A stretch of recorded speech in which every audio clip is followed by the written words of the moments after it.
तो चलिए तेल के उस नोजल कैप के बारे में बात करते हैं। और ये जो दुनिया की तस्वीरें हैं, जो एक मिडिल ईस्ट का इलाका है या फिर जो ऑयल इस्लामिक गल्फ कंट्रीज हैं, उनकी हम बात कर रहे हैं। लेकिन इसमें जो खास क्या है, क्योंकि ये तस्वीरें लगातार युद्ध के मैदान से आप देख रहे हैं, खास यहां पर है ये स्ट्रेट ऑफ हॉर्मूज।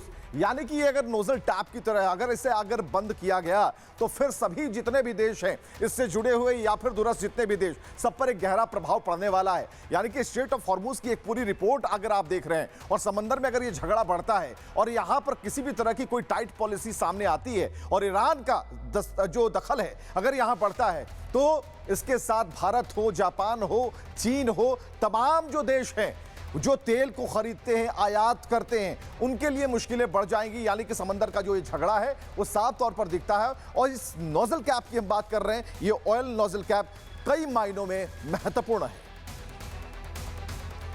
तो ये तस्वीरें बेहद खास, जहां आप देख पा रहे हैं पूरा ये इलाका खाड़ी देश युद्ध के अभी भंवर में फंसे हुए हैं।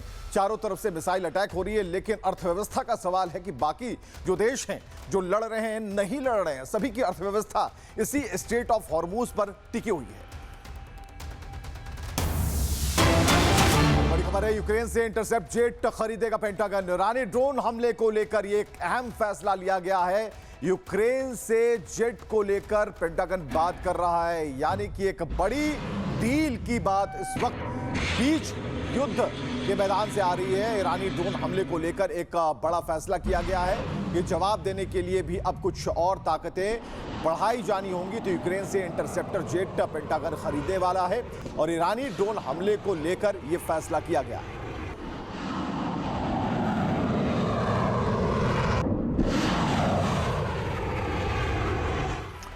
चलिए, दावे अलग अलग तरीके से किए जा रहे हैं, लेकिन ईरान की मिसाइलों को जरा देखिए। ये कुद्स की मिसाइल जो है वो 600 किलोमीटर के रेंज पर वार करती है। उसी तरीके से जो फागर जो है वो 700 किलोमीटर की रेंज की है।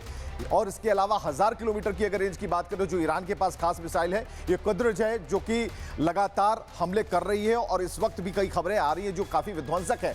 1300 किलोमीटर और 1700 किलोमीटर की भी दो रेंज की इनके पास मिसाइलें हैं। इसके अलावा 2000 किलोमीटर की रेंज की भी इनके पास खर्रम शहर और खादर, और इससे अलावा 2500 किलोमीटर के दायरे पर हमला करने वाली जो सोमर मिसाइलें हैं वो ईरान के पास मौजूद हैं। यानी कि एक से बढ़कर एक मिसाइलें जो लगातार इजराइल और यूएस के सभी हमलों का जवाब दे रही हैं।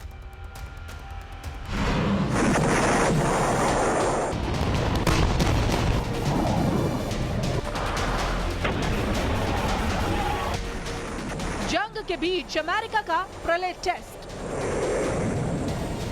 ईरान को ट्रंप का पावर मैसेज। मिडिल ईस्ट में जंग की आग भड़की है। ईरान और अमेरिका आमने सामने हैं। पिछले 6 दिनों से युद्ध जारी है। ऐसे में जब जंग का धुआं आसमान में हो तो ताकत का प्रदर्शन भी आसमान चीर कर होता है। और ये तस्वीरें उसी का उदाहरण है।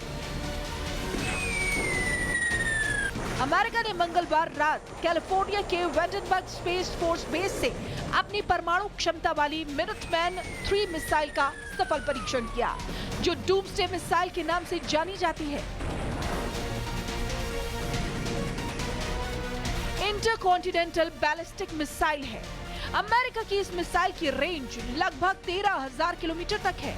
इसकी स्पीड 15,000 मील प्रति घंटा है। इस मिसाइल के 7 अलग अलग टारगेट पर वॉरहेड गिराए जा सकते हैं। हाई यील्ड न्यूक्लियर वॉरहेड ले जाने में सक्षम है। साथ ही इसे मिनटों के भीतर लॉन्च करने के लिए तैयार रखा जाता है। अमेरिका की घातक मिसाइल 1945 में हिरोशिमा पर गिराए गए परमाणु बम से करीब 20 गुना ज्यादा ताकतवर है। ये टेस्ट ऐसे वक्त में हुआ है जब अमेरिका, इजराइल और ईरान के बीच टकराव चरम पर है। अपने सुप्रीम लीडर खामनेई की मौत के बाद ईरान बदले की आग में जल रहा है। वो लगातार इजराइल और अमेरिकी ठिकानों को निशाना बना रहा है। अमेरिका की तरफ से कहा गया है कि ये सिर्फ एक रूटीन टेस्ट है। हालांकि इस बात से भी इनकार नहीं किया जा सकता है कि अमेरिका ने ईरान को दिखाने के लिए ये पावर सिग्नल भेजा है। एक तरफ ईरान की मिसाइलें, दूसरी तरफ अमेरिका की डूम्सडे ताकत। बारूद के ढेर पर बैठी दुनिया अब हर लॉन्च को एक चेतावनी की तरह देख रही है। Bureau report, Republic Bharat.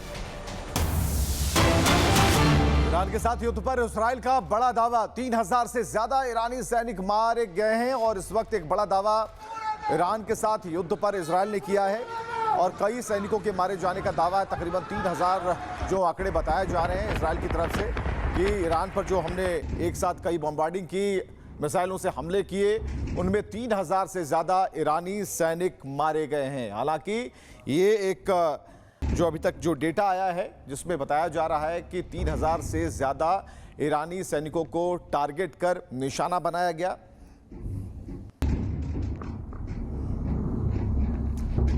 और चलिए 10 अपडेट युद्ध के मैदान से। क्या अपडेट है? पहला अपडेट तो यह है कि अमेरिका ने ईरानी युद्धपोत पर हमला किया है। दूसरा अपडेट यह है कि इजरायली हमले के डर से बेरूत में रात भर गोलियां चलाई गई।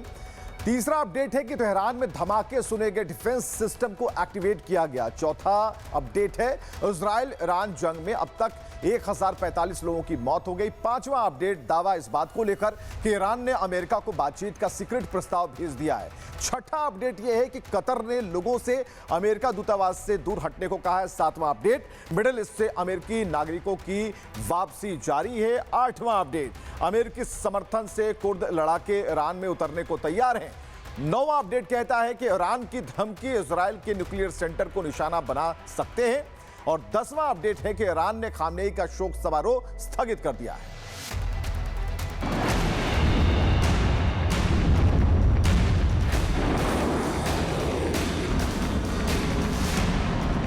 मिडिल ईस्ट की जंग अब सीमाओं से निकलकर आम लोगों के घरों तक पहुंच चुकी है।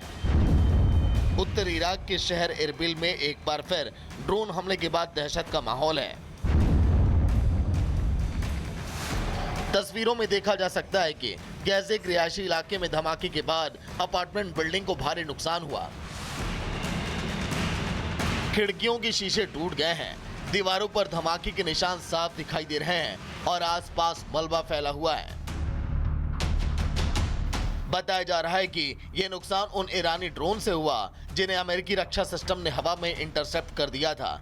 ड्रोन गिरने के बाद जोरदार धमाका हुआ जिसकी वजह से आसपास के बिल्डिंग्स को भी नुकसान पहुंचा और लोगों में अफरा तफरी मच गई। इरबिल के अंकोवा इलाके में स्थित एक अपार्टमेंट बिल्डिंग और पास के चर्च की इमारत भी इस धमाके से क्षतिग्रस्त हो गई। आपको बता दें कि इरबिल में अमेरिकी सेना के ठिकाने भी मौजूद हैं।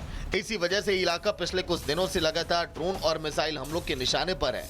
इन हमलों का सबसे बड़ा असर आम लोगों पर पड़ रहा है। रात के सन्नाटे में अचानक धमाके होते हैं, लोगों के घरों की खिड़कियां टूट जाती हैं। जिन घरों में लोग सो रहे थे वहां कांच के टुकड़े बिखर गए। कई परिवारों को सुरक्षित जगहों की तलाश करनी पड़ी। वहीं हमलों के पीछे ईरान से जुड़े इराकी मिलिशिया समूहों का हाथ भी बताया जा रहा है। कहा जा रहा है कि ये हमले ईरान पर अमेरिका और इजराइल की संयुक्त कार्रवाई के जवाब में किए जा रहे हैं।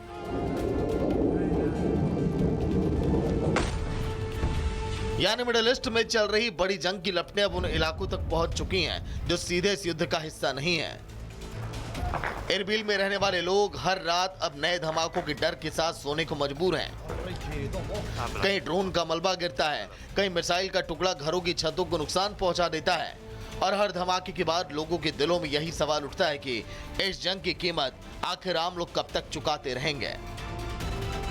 Bureau report, Republic Bharat. तो एक तरफ तमाम मिडिल ईस्ट के देशों पर हमले जारी हैं, तो वहीं दूसरी ओर इजराइल, यूएस और ईरान के अपने अपने दावे हैं। यूएस इजराइल ने कहा है कि ट्रंप की हत्या करना चाहता था ईरान, तो ईरान का कहना है कि अमेरिका के 500 सैनिक अब तक मारे जा चुके हैं। ईरान भी खुद को मजबूत दिखा रहा है। यूएस इजराइल का कहना है कि अमेरिकी हमले से ईरान सैन्य क्षमता खत्म हुई है, जबकि ईरान का दावा है कि युद्ध में यूएस इजराइल को भारी नुकसान पहुंचा है। वहीं दूसरी ओर यूएस और इजराइल दावा कर रहा है कि ईरान के सभी सीनियर लीडर का खात्मा हो चुका है। ईरान कह रहा है अमेरिका के कई आर्मी बेस को हमने तबाह कर दिया है जो मिडिल ईस्ट में इस वक्त मौजूद है। साथ ही ये भी दावा है यूएस और इजराइल का कि ईरानी मिसाइल हमलों में 86% की कमी आई है। ईरान कह रहा है कि अमेरिकी सेना युद्ध से पीछे हट रही, यानी अमेरिकी सेना कमजोर पड़ रही है। इजराइल और यूएस का कहना है ईरानी मिसाइल हमलों में 86% की कमी आई है। ईरान का एक बार फिर से दावा है कि अमेरिकी फाइटर एयरक्राफ्ट को मार गिराया है। कई अमेरिकी फाइटर एयरक्राफ्ट को मार गिराया है जो ईरान की तरफ हमले करने के लिए आ रहे थे। रिपोर्ट देखिए।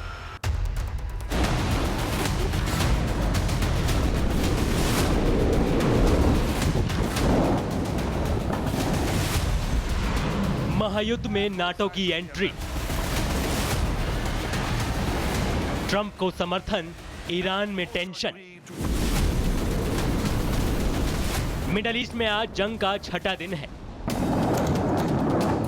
आसमान में आग है, जमीन पर तबाही है। लेकिन अब एक बड़ा सवाल यह है कि क्या इजराइल, अमेरिका और ईरान के बीच की यह जंग ग्लोबल वॉर बनने जा रही है?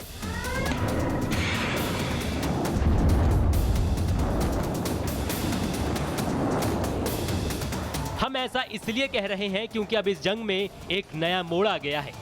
नाटो ने खुलकर अमेरिका के समर्थन का ऐलान कर दिया है।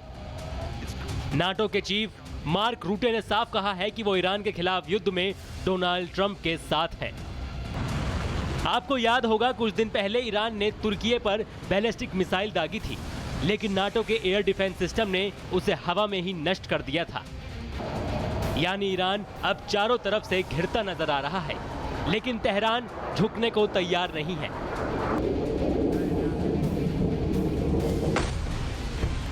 ईरान ने ऐलान किया कि वो ऑपरेशन टू प्रॉमिस 4 के तहत अमेरिकी ठिकानों और इजराइल पर हमले और तेज करेगा। इस बीच बहरीन में धमाकों की गूंज फिर सुनाई दे रही है। तो उधर बगदाद के विक्टोरिया बेस के पास ईरान ने कई मिसाइलें गिराई। हालांकि इन हमलों के आधिकारिक पुष्टि का भी इंतजार है, लेकिन तस्वीर साफ है कि जंग अब कई मोर्चों पर फैल चुकी है।